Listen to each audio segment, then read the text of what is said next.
आप सभी को मेरा नमस्कार। मैं हूं नन्हे पहलवान और आप देख रहे हैं हमारा YouTube चैनल बाबा की खरी खोटी और स्लो जिंदगी। मेरे साथ हैं लखनऊ से रुचि शुक्ला जी और हरियाणा से एडवोकेट भाई देव लोहान। आप दोनों को जय श्री राम। आपका बहुत बहुत स्वागत है हमारे चैनल पे।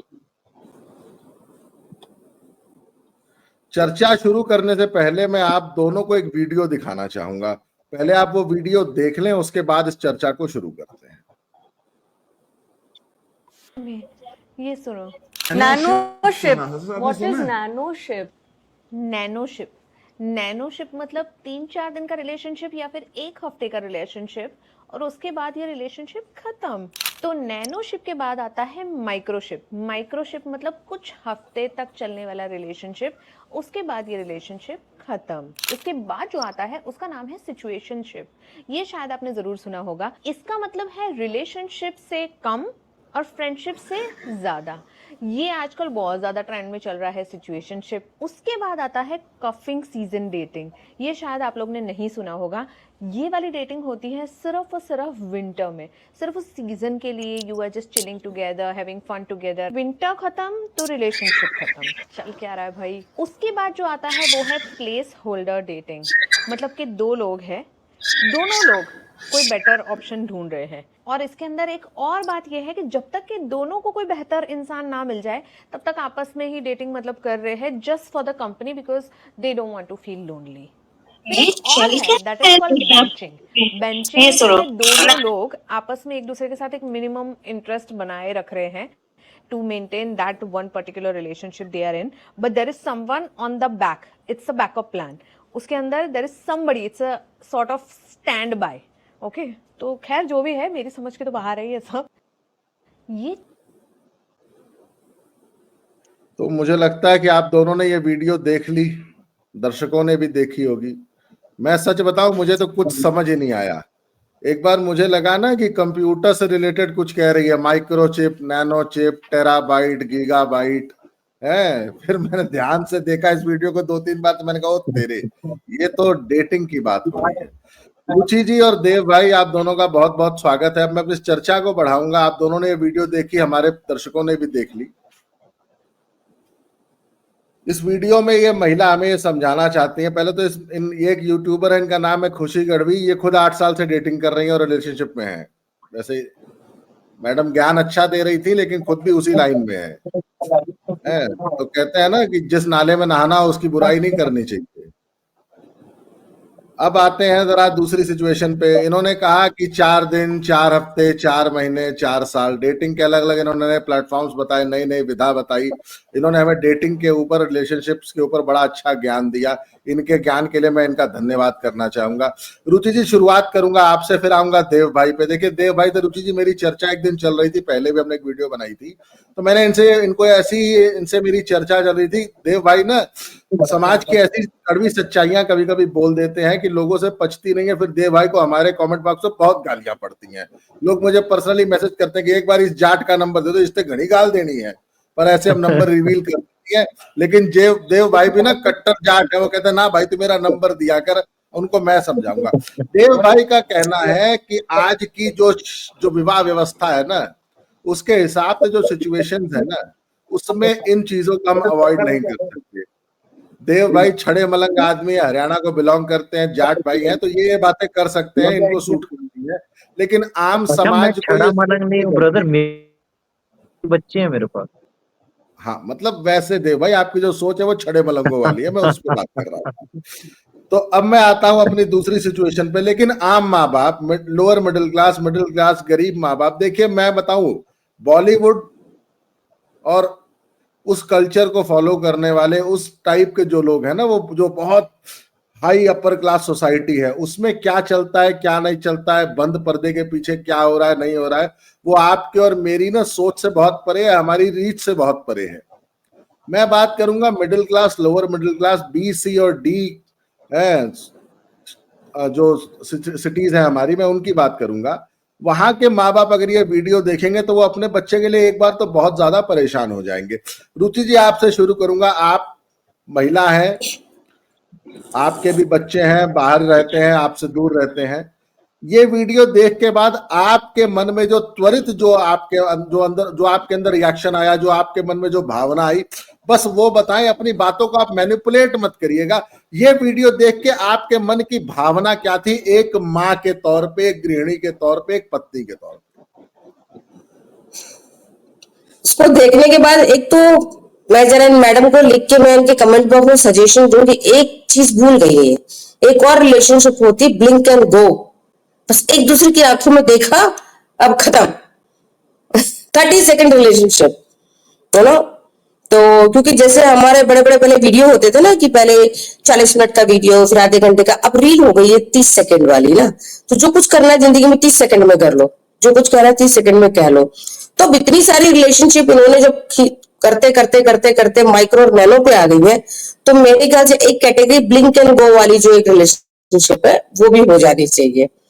और माँ बाप की क्या कहूं मैं, अब मुझे लगता है कि ये जो हमारा ये कलयुग में चल रहा है ना कि बच्चे पैदा ना करो, शायद यही एक सोल्यूशन बचेगा। क्योंकि पैदा करेंगे तो आप उसको ये जो चल रहा है समाज में, इससे बचाना बहुत मुश्किल है। कैसे बचाएंगे भाई? आप बच्चा पैदा करेंगे जब तक कंट्रोल में है घर में। आजकल तो 1 साल के बच्चे के हाथ में भी मोबाइल है।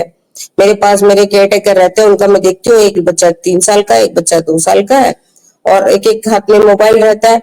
अब उनकी माओ को ये नहीं पता कि उसमें वो जो रील्स देखते हैं, छोटे बच्चों को फैसिनेशन होता है, एडिक्शन होता है उसका। उसके बीच बीच में जिस तरह के आप देख रहे हैं कि जो अश्लील वीडियो आजकल चल रहा है, छत पे नाच रही हैं लड़कियां और ये सब जो घरेलू औरतें कर रही हैं, तो वो भी देखते हैं। तो उस बच्चे को एक चीज बताओ, जब वो बच्चा बड़ा होगा उसको कोई ताज्जुब नहीं होगा, उसको कोई हैरानी नहीं होगी। उसको ये जो सारे बच्चे हैं ना जो मैडम बोल रही है, उसके बाद वाली जो जनरेशन आ रही है, जनरेशन जी और एक्स और अल्फा, आपको हमको हैरानी लग रही है। आप तो खैर हमारी पीढ़ी से भी काफी पीछे, लेकिन उनके लिए कोई हैरानी की बात नहीं होगी कि ये रिलेशनशिप। तो कहने का मतलब ये है कि हम दोबारा से वो कबायली संस्कृति की तरफ जाते जा रहे हैं।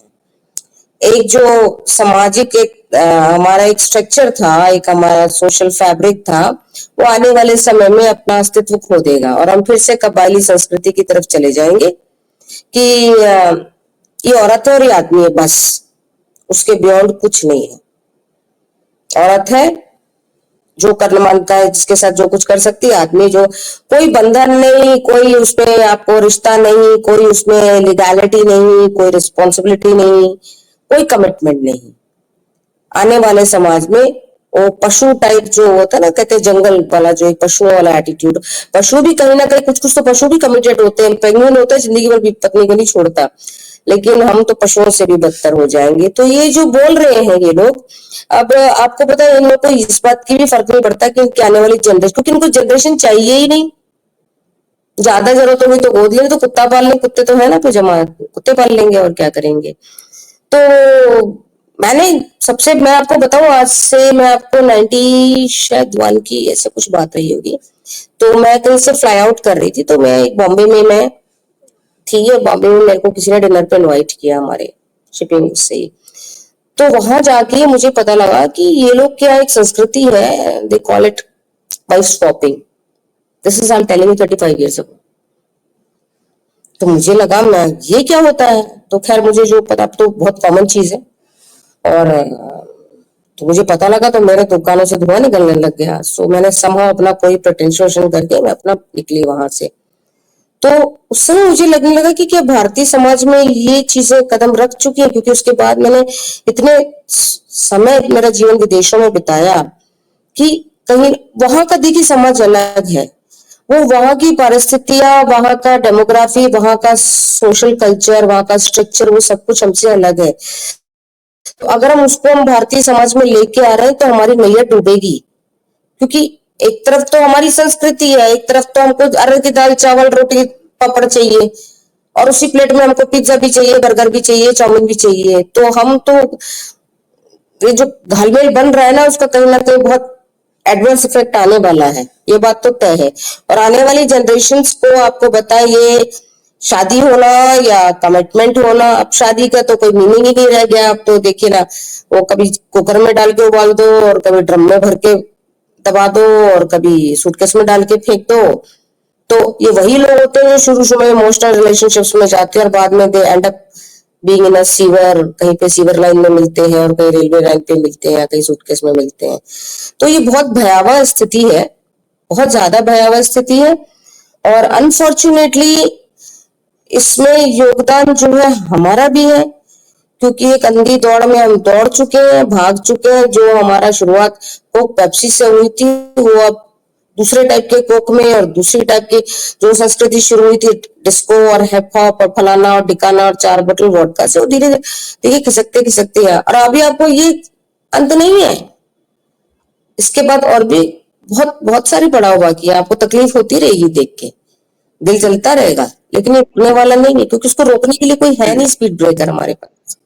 जी देव भाई, तो जी रुचि जी, देव भाई पे आना चाहूंगा। देव भाई, पिछले दिनों मैंने ना एक आर्टिकल पढ़ा था, पुणे के एक सोशल एक्टिविस्ट है, उन्होंने वो आर्टिकल लिखा था एक मैगजीन में और इंटरनेट पोर्टल पे भी अवेलेबल है वो आर्टिकल। वो कहता है आजकल पुणे में एक नया काम शुरू हो गया, लड़की अपने पसंद के लड़के के साथ जाती है, नाइट स्पेंड करती है और उसके बदले में पैसे चार्ज करती है। उसमें लड़की एक चीज कह रही है, एक लड़की उसमें इंटरव्यू दे रही है, वो कह रही है कि नहीं, लड़का मेरी पसंद का है। तो हाउ इट इज, वो वर्ड है ना पी वर्ड, पी से शुरू होता है एन पे खत्म होता है डैश ट्यूशन। तो वो लड़की कहती नहीं नहीं नहीं नहीं, इसमें तो कहती मुझे एक्चुअली मैं जिसके साथ जा रही हूँ, जिसके साथ नाइट स्पेंड करने वाली हूँ, वो मेरी पसंद का है। ये व्यभिचार तो तब हुआ ना कि अगर मैं ये काम सिर्फ पैसों के लिए करूं और किसी के साथ भी कर लूं। तो कहती ये पैसे कमाने का हमारा एक नया तरीका है। या गिफ्ट, कहती उसके बदले में मैं उससे या तो पैसे ले सकती हूँ या कोई गिफ्ट में कोई सामान ले सकती हूँ, फोन, आईपैड या इस टाइप का कुछ भी, कोई मेकअप किट, कोई महंगी ड्रेस, कोई महंगा जूता, हील, सैंडल, कोई ज्वेलरी, कहते ऐसे। तो वो आर्टिकल पढ़ के मतलब मैं बड़ी देर ना स्तब्ध था, मुझे समझ नहीं आ रहा था कि मैं, मतलब मुझे बहुत देर तक नहीं समझ आया कि मैं इस पे कैसे रिएक्ट करूं। एक लड़की कर तो वही रही है, लेकिन क्योंकि कहती कि मैं अपने चॉइस के लड़के के साथ कर रही हूं या जिसके साथ मैं वो परफॉर्म कर रही हूं वो मेरी चॉइस का है, तो ये फिर गलत कैसे हुआ? तो आप इसके बदले में या तो पैसे मत लो। कहती नहीं, क्योंकि मैं अपनी बॉडी दे रही हूं यूज करने के लिए, तो पैसे भी लूंगी। ये एक नया ट्रेंड चला है बड़े शहरों में। मैं पुणे की बात कर रहा हूं, जहां पूरे इंडिया का स्टूडेंट बहुत ज्यादा पढ़ता है, सिम्बियोसिस जैसे इंस्टीट्यूट है। तो देव भाई, आपका तो ये कहना है कि भैया ये सिचुएशन की डिमांड है, हम इसको अवॉइड नहीं कर सकते, लेकिन आपको नहीं लगता कि इससे हमारा जो भारतीय संस्कृति था, भारतीय कल्चर, विवाह व्यवस्था, जो आज तक हमें पीढ़ी दर पीढ़ी हमारे माँ बाप से, दादा दादी से, नाना नानी से, हमारे बुजुर्गों से ट्रांसफर होता आया है, वो सारी व्यवस्थाएं तो खत्म हो जाएगी। तो हमें, इंसानों में और राक्षसों में, या हम में और इन व्यभिचारियों में, हम में और इस पश्चिमी सभ्यता में फर्क क्या रह गया? वो रुचि जी ने सही कहा एकदम कि हम तो उनकी तरफ एकदम अग्रसर है और हम तो एकदम बुलेट ट्रेन की स्पीड से उस तरफ जा रहे हैं। जी देव भाई। नन्हे भाई और रुचि मैम, रुचि जी के दोनों के विचारों से पूर्णतः सहमत हूँ। और मैं इस चीज का कोई ये नहीं कह रहा हूँ कि ये मैं रुचि जी के विचारों से असहमत हूँ या मैं आपके विचारों से। आपके दो सवाल निकलते हैं नन्हे भाई।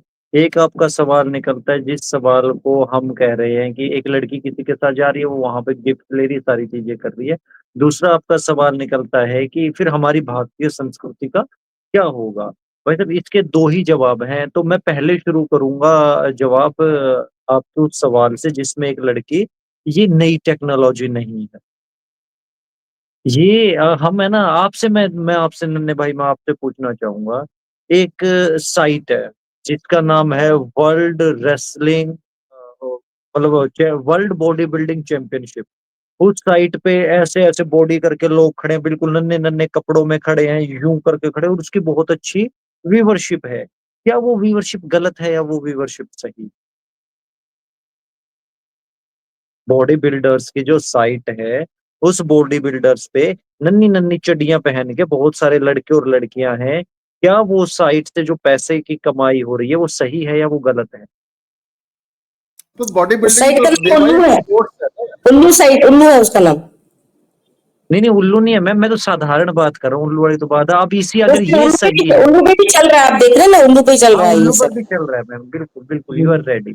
अब मेरा कहना ये है कि जब शरीर दिखा के एक बॉडी बिल्डर को पैसे कमाना अलाउड है, और उस बॉडी बिल्डर को शरीर दिखा के हम कहते हैं बहुत अच्छा काम कर रहा है, तेरे को सम्मानित भी कर रहे हैं, ये मेरा शरीर यूं हो गया, ये मेरा शरीर, क्योंकि मर्द के शरीर की जो खूबसूरती हमने डिफाइन करी है, वो कर दी हमने उसके बल से, उसके बलिष्ठ बुद्धि और उसके बलिष्ठ शरीर से।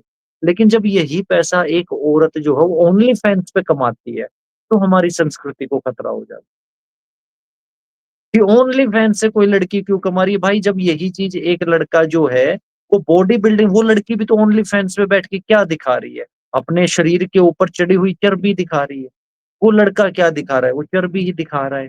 तो एक बड़े अलग से हमारे है ना डबल स्टैंडर्ड्स क्रिएट हो जाते हैं, बहुत इजीली डबल स्टैंडर्ड्स क्रिएट हो जाते हैं कि ये सारी की सारी है ना महिलाओं, जब कोई महिला, एक लड़का जब कच्छा पहन के निकलता है बाहर, लंगोट पहन के निकलता है, तो वो बहुत सही है, कोई चक्कर नहीं। लेकिन अगर एक महिला लंगोट पहन के निकले तो दिक्कत हो जाती है। मैं ये नहीं कह रहा हूँ कि आपको बाजार में लंगोट पहनने चाहिए, लेकिन अगर एक साइट के ऊपर कोई आदमी लंगोट पहन रहा है और उसी साइट पे कोई औरत लंगोट पहन रही है, तो ठीक है ना, वो पैसे कमा रही है।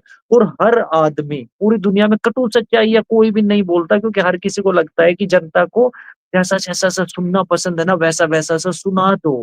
ठीक है, मैं तो अरे अरे अरे भारतीय संस्कृति, भारतीय संस्कृति। 2004 में जो बच्चियां पैदा हुई थी, जो बच्चियां 2004 से लेकर आज तक जवान हुई हैं, क्या कभी किसी भी मेरे समाजवादी ने, समाज शास्त्रियों ने, किसी भी सोशियोलॉजिस्ट ने कभी डाटा उठा के देखा है कि तलाक के क्या रेट चल रहे हैं? पिछले 1 से 1.5 साल में जितनी शादियां हुई हैं, अलार्मिंग रेट है, 50% शादियां जो हैं वो कोर्ट में खड़ी हैं। 50%। लड़कियों के भागने की रेट में पता है कितना इजाफा हो चुका है। ऑलमोस्ट लड़कियों ने अपना अपना जो प्यार मोहब्बत है वो खोज लिया है। मैं अपने ही, मेरे ही पड़ोस में बताता हूँ, मेरे ही पड़ोस में एक जमींदारों की लड़की थी, उसने कुम्हारों में शादी कर ली। अब वो कह रही है कि मैं तेरे साथ भी खुश नहीं हूँ, मैं कहीं और जाऊंगी। तो उस लड़के ने उस लड़की के हाथ पैर तोड़ दिए। अब इसमें हम किसको सही माने? मैं रुचि मैम से एक बार पूछना चाहता हूँ ये सवाल कि रुचि मैम, एक लड़की ने एक लड़के से शादी करी, 1.5 साल 2 साल तक वो उसके साथ रही, उसने कहा कि मैं तेरे साथ खुश नहीं हूँ ब्रदर, सॉरी ब्रदर तो नहीं कहा उसने, कि मैं तेरे साथ खुश नहीं हूँ, हमारे बीच में लड़ाइयाँ बहुत ज्यादा हो रही हैं, मैं कहीं पर, मैं ना एक काम करती हूँ कि मैं अपना रास्ता अलग करती हूँ, तो अब लेकिन उस लड़के ने उसके हाथ और पैर तोड़ दिए। अब वो लड़का जेल में है और लड़की हॉस्पिटल में है। क्या इससे आसान ये नहीं था कि वो दोनों अपना रास्ता अलग कर लेते? आपको एक चीज बताओ, जब उस लड़की ने कहा ना मैं खुश नहीं हूँ, हमें उसकी हम चीजों को ऊपर ऊपर से देख रहे हैं, सतह से। उसमें डीप जाके देखिए कि ज्यादातर ये जो केसेस हो रहे हैं, जो लड़कियां वो खुश कहाँ नहीं है, आपको पता है खुश कहाँ नहीं है? वो खुश रिलेशनशिप में नहीं है, वो खुश बेडरूम में नहीं है। ये कड़वी सच्चाई है, क्योंकि यही लड़कियां जब और एक हार्मोनल जो एक एक्टिवेशन होता है, वो जो एक खुशी का एहसास उनको, वो जो वही लड़का जब बॉयफ्रेंड होता है, जब वो लुक छिप के ले जा रहा है या कुछ भी चीज समाज के दायरे से तोड़ के जब करते हो ना, तो उनको उसमें एडवेंचर नजर आता है। उसी भले ही लव मैरिजेस हैं, तो वो लड़की को उसमें एडवेंचर नजर आता है कि he is dying for me, ये मेरे लिए, ये फलाना ठिकाना। वो उसके साथ घूमेगी फिरेगी, होटल के कमरे में जाएगी, क्योंकि उसमें एक थ्रिल या एडवेंचर की ये मेरे लिए कुछ कर रहा है, ये मेरा हीरो है। और वही लड़का जब शादी हो जाती है, शादी के साथ आ जाता है परिवार, शादी के साथ आ जाती है जिम्मेदारियां। अब वो लड़का उसको भगा के नहीं ले जाता रेस्टोरेंट में चुपचाप, वो खुल के ले जाएगा, है ना, वो खुल के। तब उसको लगने लगता है कि ये तो वो लड़का है ही नहीं जिसको मैं जानती थी, ये तो अब मेरा हस्बैंड बन गया। अब ये मेरे को बोलता है कि मम्मी के सामने सिर ढको, अब ये बोलता है कि पापा के लिए गर्म रोटी बना दो। तो वो रोमांस तो चला गया, अब तो जिम्मेदारी आ गई। वो सारी जिम्मेदारियों की कुड़हल, वो सारा उसका जो फ्रस्ट्रेशन है कहाँ निकलता है? बेडरूम में। लड़के का क्या है? अब मैं साइकोलॉजिकल पॉइंट ऑफ व्यू से एज ए वुमेन आपको मैं समझती हूँ, मैं साइकोलॉजिकल। तो उसमें क्या होता है, उसमें इन लड़कियों को धीरे धीरे अब क्या होगा, अब सबके हाथ में एक फोन है, भले ही वो लड़की मैरिड है, भले ही वो हो सकता है 2 बच्चों की माँ भी बन चुकी हो, लेकिन उसको कहीं किसी सोशल मीडिया से कोई एक अनजान आदमी, कोई एक अननोन आदमी उसकी तारीफ में 4 शब्द कह दे।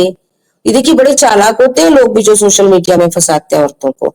Now you know the trend is people say that it is better to फंसाओ a married woman than a unmarried person. Unmarried के साथ तो लाइबिलिटी आ जाएगी, मैरिड के साथ लाइबिलिटी नहीं आएगी।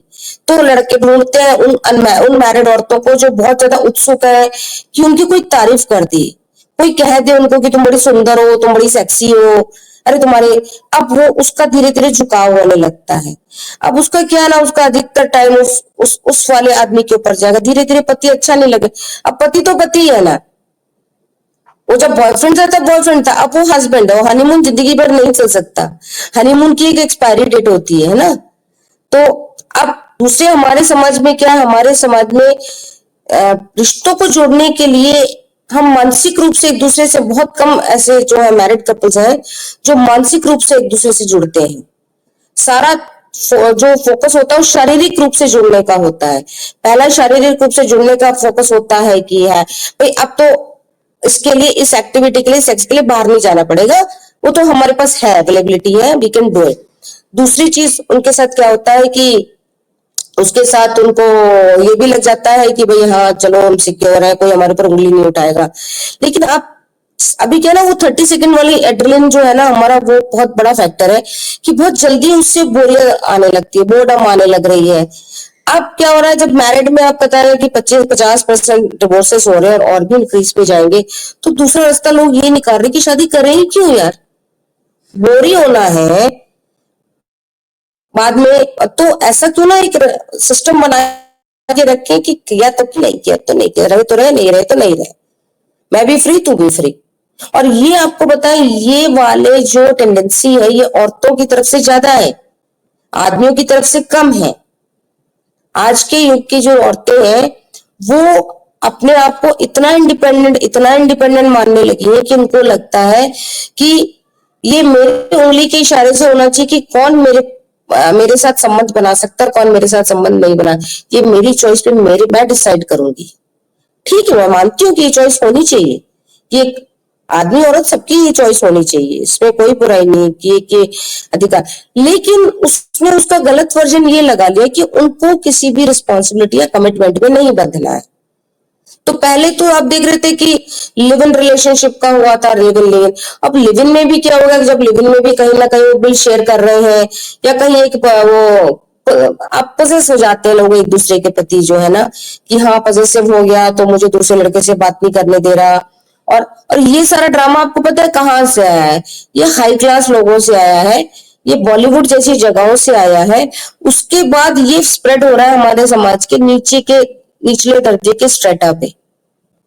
ये जिसे कहते हैं ना पानी ऊपर से नीचे जाता है, उसी तरह से झरना ऊपर से बड़ा विकराल तो जाता नीचे तह में है।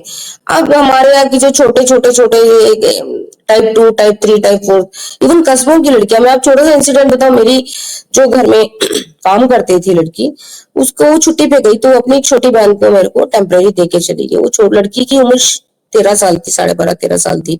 तो मैं उसको घर में ही रखती थी कि बच्चा है, कहाँ जाएगी, कहाँ के लिए रहेगी। तो उसको अपना काम वाम करके और दोपहर में खाने के बाद रूम था अलग, तो हम कहते थे जाओ थोड़ा आराम कर लो। एक दिन मैं उसी के बगल में मेरा स्टडी था, मेरा ऑफिस था, मैं उसको सुन रही हूँ उस लड़की को, 12.5 साल की लड़की किसी से फोन पे बात कर रही थी, किसी लड़के से, और वो रो रही थी।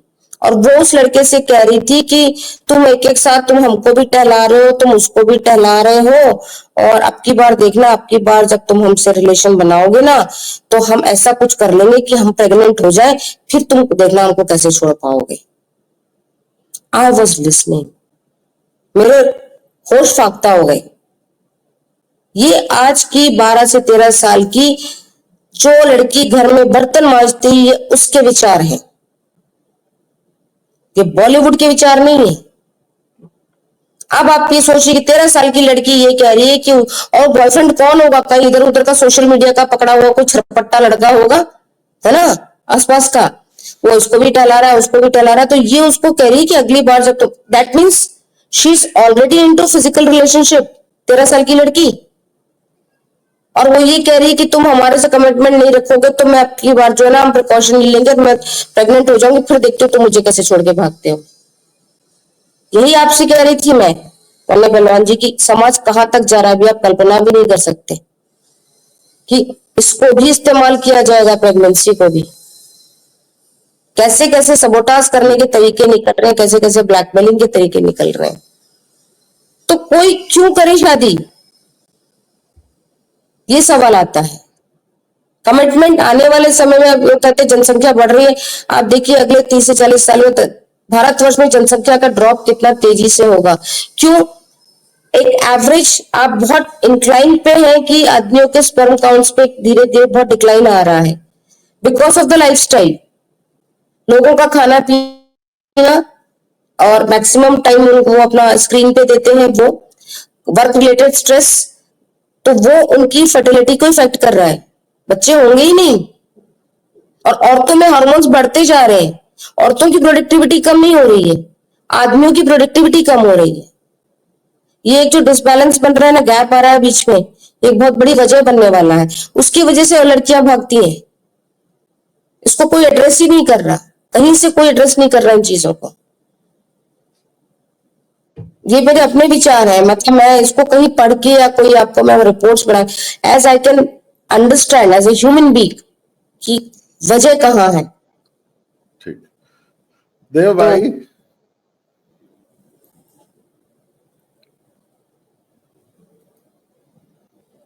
आप म्यूट है, म्यूट म्यूट म्यूट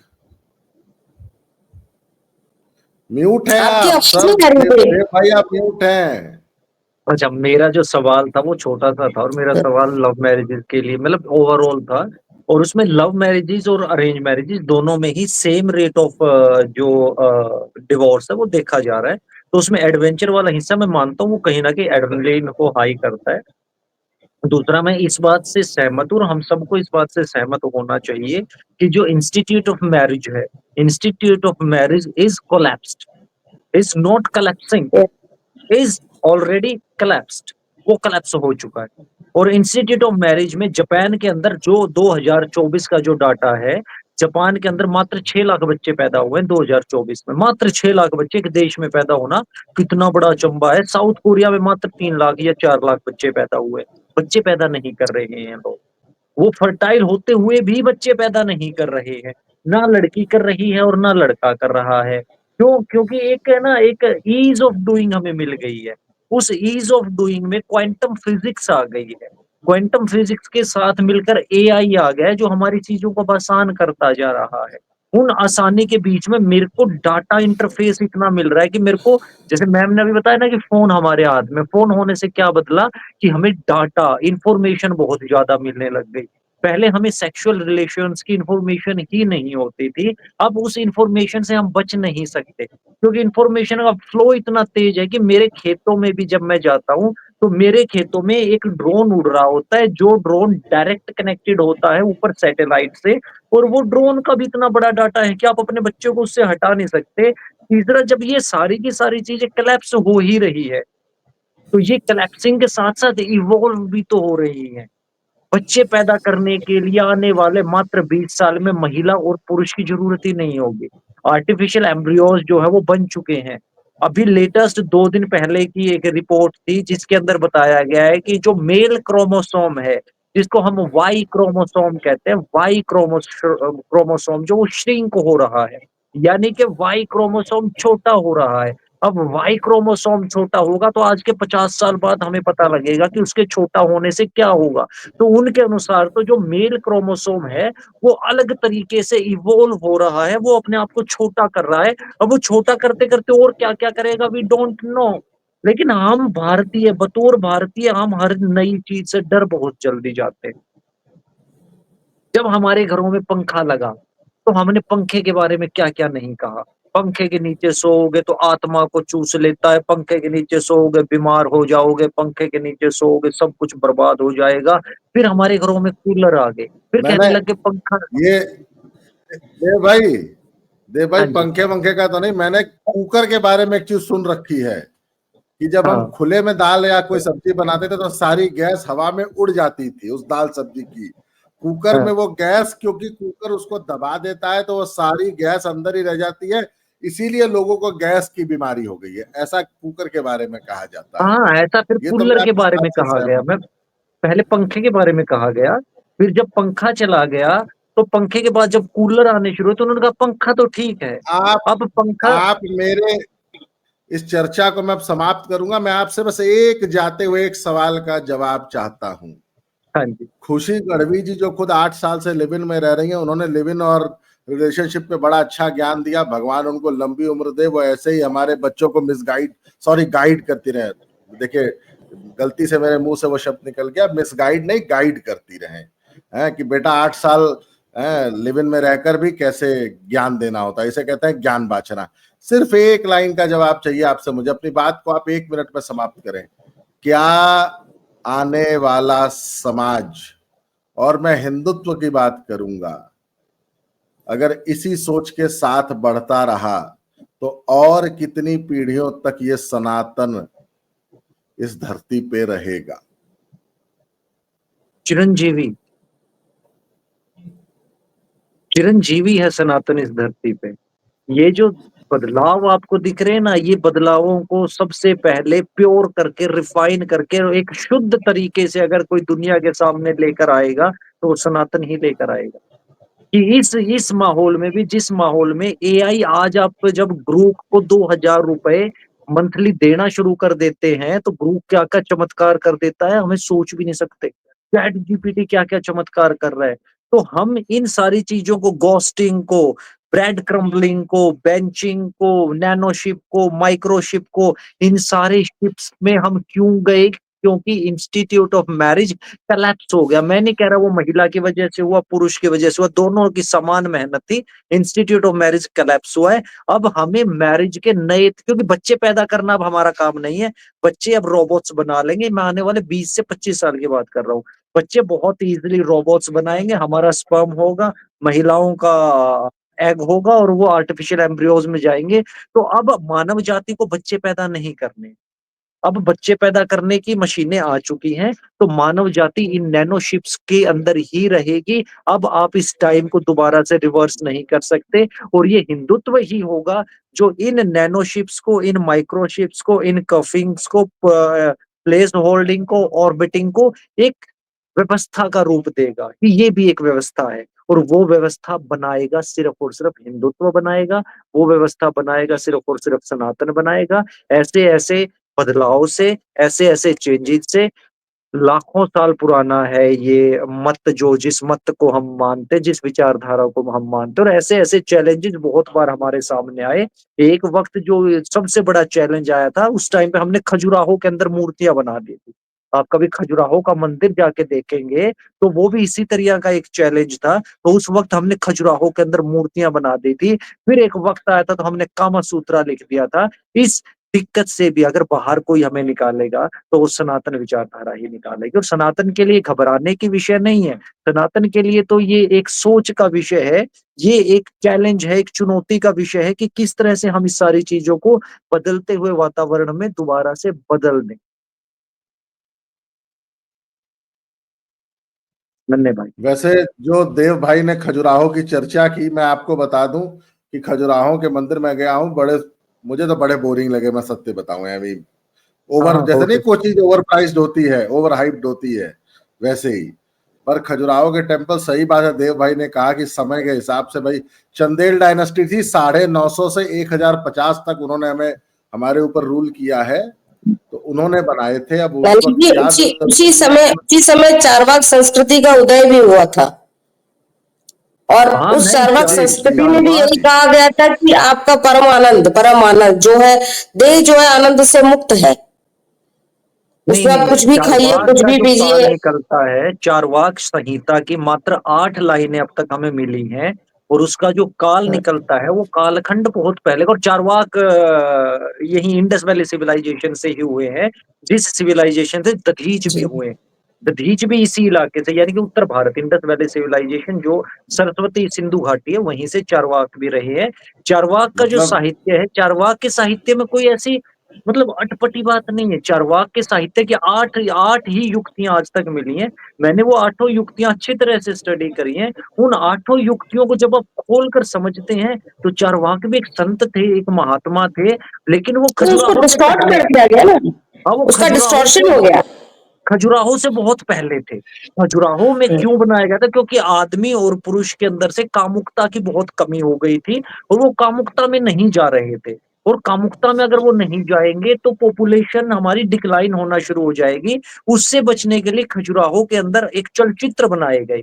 जिन चलचित्रों को देखकर आपकी कामुकता बढ़े, जिन चलचित्रों को देखकर आपकी काम संबंधित जानकारियां बढ़े, तो वो काम संबंधित, जब आप काम से इतना नफरत क्यों करती दुनिया, मेरे को तो खुद समझ में नहीं आती ये बातें। कि जैसे ही कोई भी इस औरत ने देखो कपड़े निकाल दिए, अबे ये भैंस भी तो नंगी घूम रही है ना। इन भैंसों को कौन सा हमने घाघरे पहना रखे हैं? वो हमारी नजर है। माँ, मैं इंडस वैली सिविलाइजेशन राखीगढ़ी में खुदाई हुई और बहुत लंबी चौड़ी खुदाई है। आप हैरान रह जाएंगे, किसी भी औरत ने ऊपर कोई भी अंग वस्त्र डाल ही नहीं रखा है। वो स्वच्छंदता से घूम रही है ऊपर वस्त्र डाले बिना। क्यों? क्योंकि हमने कभी सेक्सीफाई नहीं किया उसके चेस्ट को। हमने कहा जैसे मेरी चेस्ट वैसे इसके चेस्ट, तो वो घूम सकती है। वो कपड़े एक वक्त पे वो सोसाइटी थी जिस सोसाइटी में हिंदू महिलाएं अगर बिना कपड़ों के भी घूमना चाहे तो कोई उनको उस मैली निगाह से नहीं देखता था। और उसमें पुरुष का जो संयम था। अब आज क्यों पुरुष ढक देना चाहता है सब औरतों को? क्योंकि हम संयमित नहीं रह पाते। हमें लगता है ये नंगी देख के मेरा संयम डोल गया। हमें संयम नहीं पुरुष को सिखाना चाहिए। देव भाई, आप जिस समय की बात कर रहे हैं ना, वहां तब ये हरे टिड्डे नहीं थे ना, तब वो हाँ, तो ये तो आसमानी अभी ज्यादा, किताब। ये 20 साल के ही है, ये भी ज्यादा लंबे चौड़े नहीं है। बस यही बात। आप हाँ, दोनों ने यही मुझे मेरा तो। समय दिया, उसके लिए बहुत बहुत धन्यवाद। इस ये चर्चा एक्चुअली ना एक एपिसोड में खत्म होने वाली चर्चा ही हाँ, नहीं है। 36 मिनट से ज्यादा हो चुकी है। तो मैं आप लोगों से फिर इसका हम पार्ट 2 करेंगे कि इसका इलाज क्या है। अभी तो हमने सिर्फ और सिर्फ प्रॉब्लम डिस्कस की है। अगले पार्ट के लिए दर्शक वेट करें। हम बहुत जल्दी, मैं इन दोनों लोगों से इस चर्चा को आगे बढ़ाऊंगा कि इस बीमारी का इलाज क्या। लेकिन मुझे लगता है कि ये बीमारी का इलाज बहुत जरूरी है, नहीं तो ये बीमारी सनातन को खा जाएगी, हिंदुत्व को खा जाएगी, हिंदुस्तान को खा जाएगी। रुचि जी, देव भाई, आप दोनों ने समय दिया उसके लिए बहुत बहुत धन्यवाद। जल्दी ही इसके सेकंड पार्ट में आप दोनों के साथ मैं फिर जुड़ूंगा। तब तक के लिए आपको धन्यवाद। जय श्री राम। जय जय। बहुत बहुत धन्यवाद, जय श्री राम।